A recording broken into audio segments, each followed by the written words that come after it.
Most of my childhood, my father never lived in a house. He used to sleep in a caravan every night. My father was a traveller. I wasn't particularly encouraged to go to school. We kind of ended up living on somebody's farm. She identified very early on that I was intelligent and bright, and said to my dad she needs to learn to read and write. My father was a lot older than my mother, so died when I was working in London, and I lost my brother and my mother within weeks of one another. And I think that was probably a real defining moment for me. I could have sunk or I could be a survivor. And I chose to be a survivor. I didn't want to be defined by the fact that I didn't have any family. I wanted to be defined by what I could do that was positive.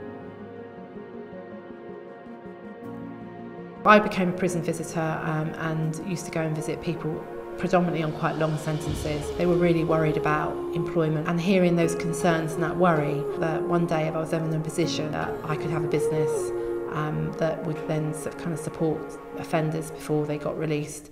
That was kind of the turning point when I thought there must be something that can be done to give somebody a second opportunity.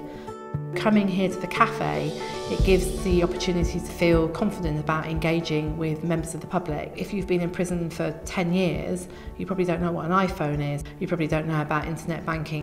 So it's all those things that you kind of get that experience of here that just prepares you for that step of when you actually get released. But our predominant goal in life is about reducing reoffending. So as prisoners come towards the end of their sentence, they come to us and they get real life work experience in a real life living, breathing business. I think Britannia Enterprises has proven that majority of people do want to see a change, and the majority of people don't want people to keep on going back into prison. This just kind of softens that step and gives them that bridge to that role. And today our reoffending rate is under 6%. We've got lots of success stories. We've got lots of people that have kind of gone on and got really good jobs, people that have gone on and got their own businesses, who I think wouldn't have had the confidence to do that if they hadn't have worked at Café Britannia.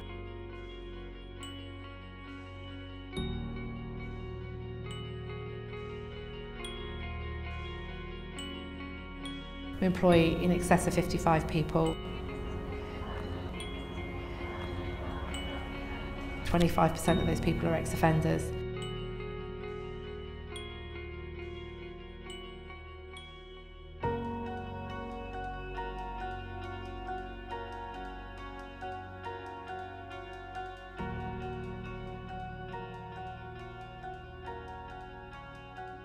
Everybody calls us pikeys. I was called that pikey child.